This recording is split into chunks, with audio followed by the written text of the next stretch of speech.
Welcome to the Crunch Time YouTube channel.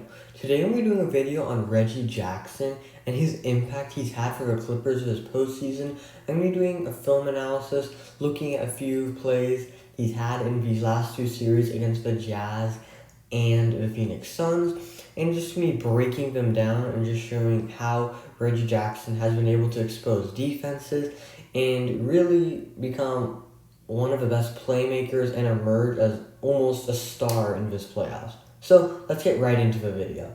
Here's the first play we're going to be looking at, and it is a screen with Zubac, and here he puts Crowder and DeAndre Ayton in a tough situation, as once Zubac sets the screen, Crowder is forced to go over, and he can't get to Reggie in time, and Ayton is stuck in no man's land, as he's not sure if Reggie will go over or under on the screen, and by the time he is able to see what Reggie does, Reggie's able to hit a shot on him, and now let's look at the play.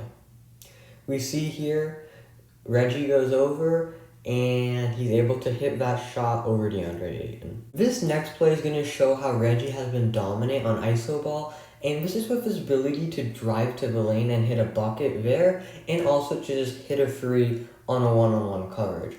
So on this play, he ends up driving to the lane, and he has to actually hit a very difficult shot over DeAndre Ayton as he gets by Chris Paul, and let's look at that shot. So Reggie gets by Chris Paul, and he has a very difficult finish against DeAndre Ayton, but he does convert and gets the 2 points. On this play, I'm going to show you the clip before I go into detail about the play design. And just before we start the clip, this is another play where Reggie Jackson is able to utilize a Zubac screen. So here we see he's able to use the screen and ends up confusing the Suns defense a little bit. And he's able to get his shot that he wants. Let's watch it one more time. And at this point, Mikal Bridges, Campaign, and DeAndre Ayton all have decent position where they could get to Reggie Jackson, but due to the screen, they are confused, and no one really gets a good contest at Reggie.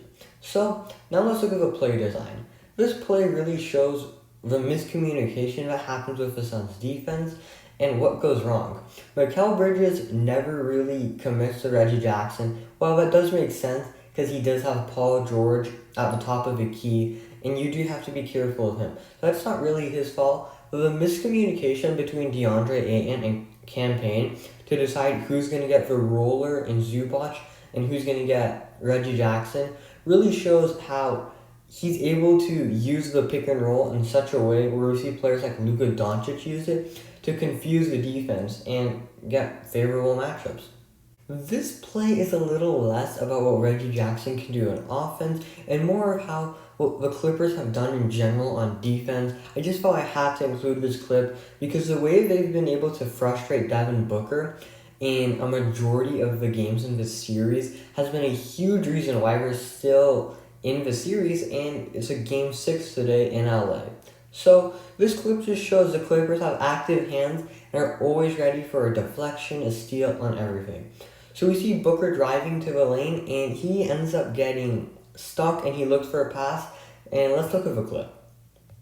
So Booker drives to the lane with Pat Bev on him, ends up getting switched to Zubac, and for Zubac, he actually does a pretty good job here.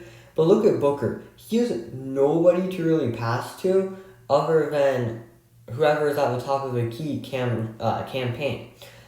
Maybe he could have passed it to Bridges, but I feel like Paul George would have been able to get there. And then we see Reggie Jackson go away with the steal, and they have a fast break opportunity. This play is similar to one of the plays I showed earlier. As Reggie Jackson, he ends up beating his man, and he has to get a pretty difficult finish over DeAndre Ayton to get the basket. So let's look at the play. So Reggie is able to beat his man here, and he has to get a finish over Ayton that a lot of guards probably would not be able to get. Let's look at it one more time. So he beats number 55, and he just is quick enough where Ayton is really not able to react in time. On this play, Reggie Jackson uses a Zubac screen to take advantage of DeAndre Ayton's inability to really guard outside the paint, as that's not his strong suit, and that uncertainty from Ayton gets Reggie Jackson a pretty good look where he's able to knock down a shot. Let's look at the play. So we see PG pass it to Reggie, and once he takes advantage of his screen, he's able to get set, and he takes a shot he'll take 10 out of 10 times, and he's able to connect. This is the final play I'm going to be showing you guys, and this is where Reggie Jackson is able to take advantage of when he gets a double team and get Zubac a pretty good bucket. So earlier, Cam Payne and DeAndre Ayton had a miscommunication where they both went to cover Zubac, leaving Reggie Jackson pretty much open. Here we're going to see Booker and Ayton make a similar mistake, but instead they both cover Reggie Jackson, giving Zubac a pretty good opportunity to get a basket, and that's what he does. So here we see Ayton ends up going to Reggie Jackson. Zubac just has to pretty much ignore Mikal Bridges' block attempt, and he's able to dunk it in for an easy 2 points. Let me know what your thoughts were on this video. Thanks for watching, and let me know who you think wins Game 6. Thanks for watching. Have a great day.